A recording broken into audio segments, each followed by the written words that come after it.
नमस्कार साथियों, स्वागत है आपके अपने YouTube चैनल पर।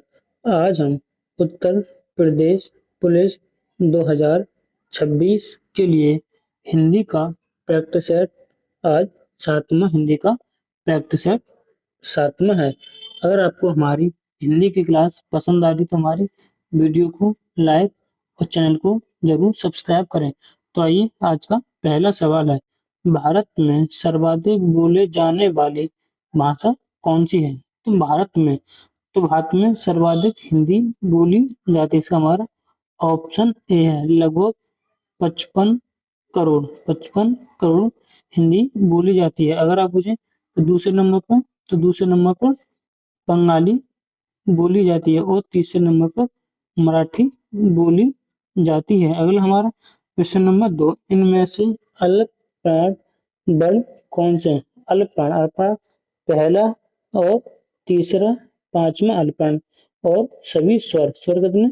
11 सभी स्वर और अंतस्थ व्यंजन या रा ला और एक उच्चिष्ट व्यंजन, ये हमारे अल्प प्राण होते हैं। तो पहला, तीसरा और पांचवा, तो इसका हमारा ऑप्शन बी होगा, क और घा। इसमें हमारा ऑप्शन बी का और घा अल्प प्राण है। आपको देखना है का और खा, ये अल्प प्राण। कुल कितने अल्प प्राण है? 31 अल्प प्राण। यहाँ पर आपको महाप्राण 2 और 4 और सा, और ये अल्प नहीं महाप्राण है। ये अल्प प्राण हो गए, ये महाप्राण।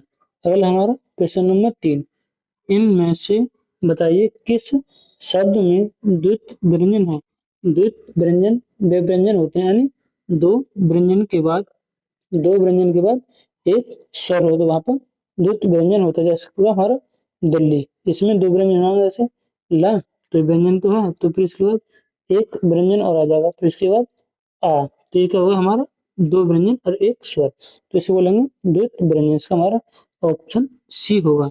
और एक बोलता है युग्मक ध्वनि यानी जहां पर बड़ द्वित हुई, जैसे हम्म, ढक- जैसे ढक्कन, ढक्कन में द्वित व्यंजन है, और ढक्कन का हो गया। और अगला शब्द कोई ढक्कन, जैसे गत्ता, गत्ता में दो तार ये वाला ता आता है, तो यहाँ पर कौन सा हो जाएगा? द्वित व्यंजन। अगला हमारा क्वेश्चन नंबर 4, मंदाकिनी मंदाकिनी की धारा अज सरल रूप से प्रभावित हो रही थी, रेखांकित शब्द की शुद्ध वर्तनी बताओ। तो इसका हमारा होगा अज शस्त्र, यानी इसमें हमारा बी और सी बिल्कुल सेम शब्द है, तो इसका हमारा बी और सी सही जवाब होगा। जिसका मतलब होगा लगातार, इसका मतलब होता है लगातार प्रभावित हो रही है। अगला हमारा क्वेश्चन नंबर 5, दिए गए शब्दों में अशुद्ध वर्तनी वाला शब्द कौन सा है? तो ऊंचाई शुद्ध, उभय भी शुद्ध, ऊंचाई, उभय, उब, चुब्बी और उन्नति भी। उन्नति इस प्रकार उन ना, इस नाम में से न और निकलता है, ये हमारा शुद्ध रूप है, तो इसमें से अशुद्ध, अशुद्ध हमारा ऑप्शन बी सही होगा, अशुद्ध। अगला प्रश्न नंबर 6, अनव्य संधि विच्छेद है। अनव्य संधि विच्छेद, जिसका अनुधन है, अनुधन है, इसमें हमारी यण स्वर संधि है। कौन सी? यण स्वर संधि। अगला हमारा प्रश्न नंबर 7, दृक्चल का सही संधि विच्छेद क्या है? तो इसमें हमारा ऑप्शन सी दृक अंचल, इसका हमारा ऑप्शन सी होगा। इसमें कौन सी होगी? व्यंजन संधि, व्यंजन संधि। प्रश्न नंबर 8, कनिष्ठ शब्द में प्रयुक्त प्रत्यय कौन सा है? तो इसमें इष्ट प्रत्यय, इसका हमारा ऑप्शन ए होगा, इष्ट प्रत्यय। प्रत्यय और उपसर्ग यह एक शब्दांश होते हैं, ना कि शब्द को होते हैं शब्दांश। प्रत्यय शब्द के बाद लगते हैं, उपसर्ग शब्द के पहले लगते हैं। अगला हमारा प्रश्न नंबर 9, निम्नलिखित में से कर्मधारय समास किसमें है? कर्मधारय जिसमें वे विशेषण और विशेष्य होते हैं, तो जैसे नीलो उत्पलम, यानी इसको होता है नीला कमल, इसका हमारा ऑप्शन सी माता पिता में द्वंद्व समास होगा। चतुरंग, इसमें द्विगु समास होगा, इसमें प्रथम पर संख्यावाची चक्करपाणी, इसमें बहुवीर्य समास। चक्करपाणी हाँ भगवान विष्णु को भी कहते हैं और कृष्ण जी को भी कहते हैं। तो इसमें हमारा ऑप्शन ए में बहुवीर्य समास, इसका सही जवाब हमारा ऑप्शन सी। अगला क्वेश्चन नंबर 10, अनानस से अनायस में कौन सा समास है? तो इसमें नग्य समास है, इसका हमारा ऑप्शन है जहाँ पर नकारात्मक यानी नकारात्मक होता है वहां पर नग्य समास होता है। जैसे बे मेल, बे मेल, बे अकल, तो इनमें नग्य समास होगा। इस प्रकार एक शब्द होता है अधर्म, तो इसमें नग्य समास होगा। अगला हमारा प्रश्न नंबर 11, चाय किस भाषा का शब्द है? तो चाय हमारा चीनी भाषा का शब्द है चाय। जापानी शब्द का एक प्रसिद्ध शब्द है रिक्शा। रिक्शा एक जापानी शब्द है। फ्रेंच भाषा के शब्द जैसे कूपन, कूपन, कारतूस, कारतूस, सूप और मेनू, यह फ्रेंच भाषा के शब्द हैं। अंग्रेजी के डॉक्टर है, इंजीनियर है, सभी ये अंग्रेजी भाषा के शब्द हैं। अगला हमारा प्रश्न नंबर 12, रेलगाड़ी शब्द है। रेलगाड़ी यानी देश शब्द जिसमें देश में उत्पत्ति, जैसे लोटा, खड़की, यह देश शब्द है। तत्सम जिन भाषाओं का प्रयोग संस्कृत के शब्दों को हिंदी में ज्यों का त्यों प्रयोग हो, तत्सम शब्द। विदेशी शब्द जो विदेशी हैं जैसे अंग्रेज, पुर्तगाल, सभी विदेशी शब्द। संकर शब्द जो दो भाषाओं से मिलकर हो, संकर शब्द कहते हैं। जैसे रेल इंग्लिश का शब्द है और गाड़ी हिंदी का शब्द है, तो यह दो भाषाओं से मिलकर बना है, तो इन्हें संकर शब्द कहेंगे। हमारा ऑप्शन डी। अगला प्रश्न नंबर 13, भारतीय शब्द का बहुवचन भारतीय, इसका हमारा ऑप्शन ए सही। अगला प्रश्न नंबर 14, निम्नलिखित शब्दों में से स्त्रीलिंग शब्द का चयन कीजिए। स्त्रीलिंग, अपराध किया, स्वदेश अपनाया, अध्याय किया, स्थापना हुई, इसका हमारा ऑप्शन डी सही होगा, स्थापना हुई। यानी यहाँ पर वर्णमाला, वर्णमाला में जितने भी अक्षर हैं सभी स्वर्ण, सभी वर्ण कौन से हैं? पुल्लिंग हैं, पुल्लिंग। लेकिन छोटी ई, बड़ी ई और री, ये तीन शब्द स्त्रीलिंग में प्रयुक्त होते हैं वर्णमाला में। अगला हमारा प्रश्न नंबर 15, इनमें अनिश्चयवाचक सर्वनाम कौन सा है? अनिश्चयवाचक, तो कोई, इसमें अनिश्चयवाचक सर्वनाम है। कौन? यह प्रश्नवाचक, जो संबंधवाचक, यह निश्चयवाचक। इसमें जो अनिश्चयवाचक, हमारा ऑप्शन का सी होगा। सर्वनाम कुल 6 भेद होते हैं। सर्वनाम शब्द कुल कितने? 11 होते हैं। अगला हमारा प्रश्न नंबर 16, किस वाक्य में अच्छा शब्द का प्रयोग विशेषण के रूप में हुआ है? तुमने अच्छा किया जो आ गए, इसमें किया क्या है? क्रिया, और अच्छा इसमें क्रिया विशेषण है, तो इसका हमारा ये वाला गलत।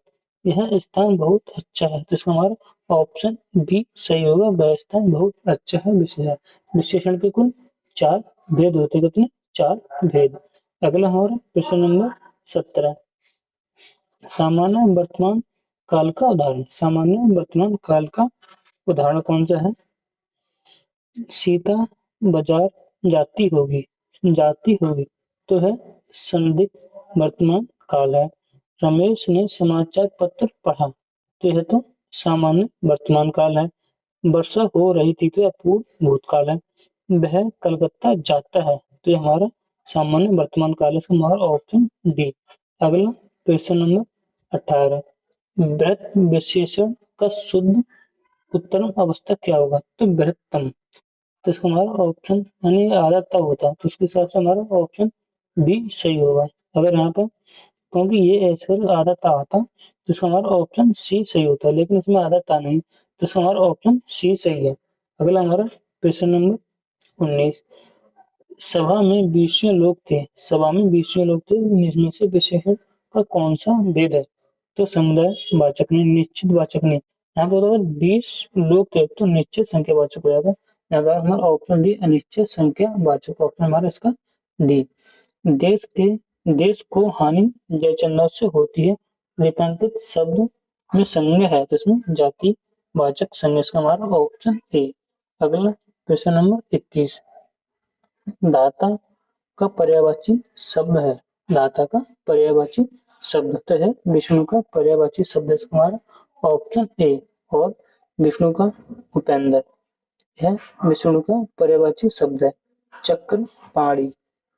चक्र पाणी और जनार्दन जनार्दन विष्णु का और चक्रपाणी चक्रपाणी तो लिख गया चक्रपाणी और पीताम्बर पीताम्बर हार का पराजय पराभव भी होगी। अगला प्रश्न नंबर 22 गरिमा का विलोम शब्द क्या है तो गरिमा का लगमा इसका हमारा ऑप्शन बी होगा।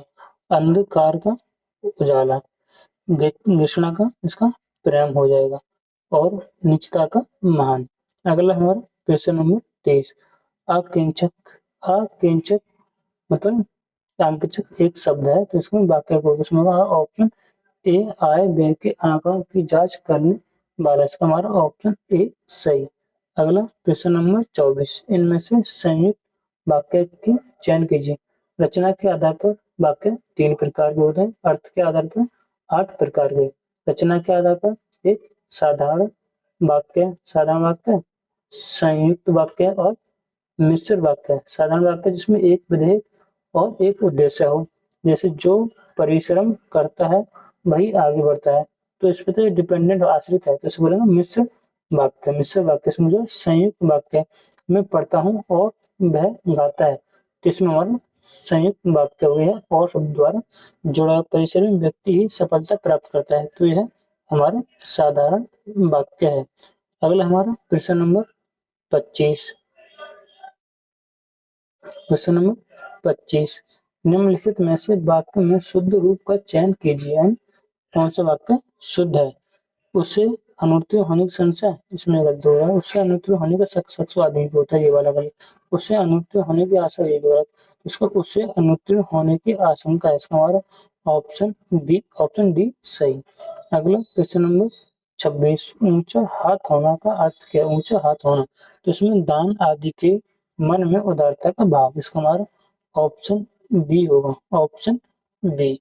अगला प्रश्न नंबर अब हमारा यह आ गया ग्राफ तो ग्राफ हम आपको प्रश्न टिक कर देते हैं पीडीएफ हमारे टेलीग्राम से पढ़ लेना। प्रश्न नंबर 27 देश प्रेम का अंकुर विद्यमान है तो सभी प्राणियों में इसका हमारा ऑप्शन बी सभी प्राणियों में सच्चा देश प्रेमी सभी सपूतों की कहानी सुनाता है तो इसका हमारा ऑप्शन ये भी नहीं इसमें परीक्षा की कसौटी पर खरा उतरता है इसका हमारा ऑप्शन सी सही होगा ऑप्शन सी। अगला हमारा प्रश्न नंबर 29 अति मलिन वृषभान कुमारी अधोमुख रहित उरद नहीं बिचवती जो गत हारे कथित जो हारी छूट चिरु बदन कुमलानी जौन चरण हिमकारी की मारी। इन पंक्ति में कौन सा अलंकार है तो इसमें करुण करुण इसमें होगा विप्रलंब श्रृंगार इसका हमारा ऑप्शन सी सही जवाब। अगला हमारा प्रश्न नंबर 30 अवधि शिला का ऊपर था गुरुभार तिल तिल काट रही थी द्रग जलधार प्रयुक्त में कौन सा छंद है तो छंद मात्रा से गिना जाएगा जैसे अवधि में एक बापर एक और धाम एक शिला पर शिला एक इसमें तो एक दो दो एक एक एक एक एक दो गुरु एक एक और भारवर एक और दो इसमें हमारा 12 और 7 इसमें 12 7 बरवे है इसका हमारा ऑप्शन डी सही। अगला हमारा प्रश्न नंबर 31 संदेशनी मधुबन कूप भरे में कौन सा अलंकार है तो इसमें हमारा ऑप्शन डी होगा अति सूक्ति अलंकार ऑप्शन डी। अगला हमारा प्रश्न नंबर 32 निम्नलिखित में से सबसे पहले अपनी आत्मकथा हिंदी की किसने लिखी थी तो डॉक्टर राजेंद्र प्रसाद इसका हमारा ऑप्शन डी सही होगा। अगर मुझे हिंदी की पहली आत्मकथा तो बनारसी जैन ने अर्ध कथा लिखी थी अर्ध कथा, और इसमें सबसे पहले आत्मकथा हिंदी में तुम्हारा ऑप्शन डी राजेंद्र प्रसाद। अगला प्रश्न नंबर 33, अशोक के फूल यह निबंध है, रचनाकार कौन है? तो अशोक के फूल तो हजारी प्रसाद द्विवेदी, इसका हमारा ऑप्शन डी सही होगा। इनके बाण भट्ट की आत्मकथा और पुनर्वा, अनामदास का पोता और कुटज। जैसे कुबेरनाथ, कुबेरनाथ की मराल, कुबेरनाथ की मराल, गुलाब राय की ठलुआ क्लब। अगला हमारा क्वेश्चन नंबर 34, झरना किसकी रचना है? तो है झरना जयशंकर प्रसाद, इसका हमारा ऑप्शन सी होगा। जयशंकर प्रसाद कौन कौन सी, जैसे कमायनी, आंसू, तितली, कमानी, आंसू, तितली, लहर, स्कंदगुप्त और चंद्रगुप्त इनकी प्रसिद्ध रचना है। महादेव वर्मा की यमा, नीरजा, गिल्लू और यमा के लिए तो इन्हें ज्ञानपीठ पुरस्कार मिला है। अगला क्वेश्चन नंबर 35, तोड़ती पत्र के कवि कौन है? तोड़ती पत्र तो हजारी प्रसाद द्विवेदी, इसका हमारा ऑप्शन सी। माखनलाल चतुर्वेदी को 1955 में पहली बार साहित्य अकादमी पुरस्कार मिला था हिम तरंगणी के लिए। महादेव वर्मा की आपको मैं रचना बता दी। अगला प्रश्न नंबर 36, हिंदी पत्रिका कादम्बरी के संस्थापक कौन है? कादम्बरी के संस्थापक, तो हमारा ऑप्शन ए होगा राजेंद्र अवस्थी, इसका हमारा ऑप्शन ए। जैसे कवि वचन सुधा एक पत्रिका है, तो उसके हरिचंद संस्थापक हैं। जैसे आनंद कादम्बरी, यहाँ पर है कादम्बरी, और आप समझिए आनंद कादम्बरी किसकी रचना है? तो बद्री नारायण की। और मुझे हिंदी प्रदीप, तो हिंदी प्रदीप बाल कृष्ण भट्ट की है।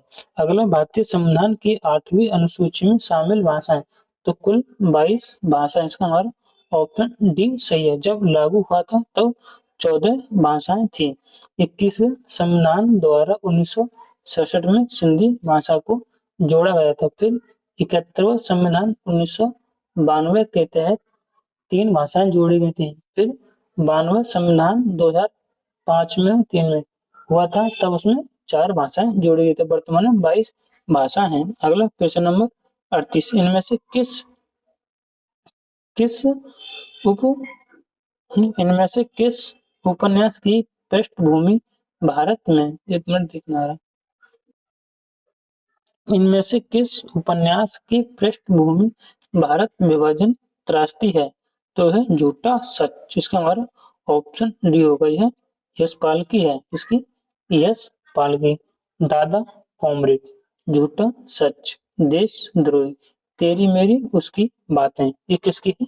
यशपाल की रचना है। अगला क्वेश्चन नंबर 39, उपमा अलंकार का सर्वाधिक प्रयोग के लिए इनमें से सर्वाधिक प्रसिद्ध कवि हैं? तो इसका कालिदास, इसका हमारा ऑप्शन डी सही। अगला क्वेश्चन नंबर 40, इनमें से बारीकरी संप्रदाय के प्रबंधक कौन है? तो ज्ञानेश्वर, इसका हमारा ऑप्शन बी। अगर आपको क्लास पसंद है तो क्लास को लाइक, चैनल को जरूर सब्सक्राइब करें।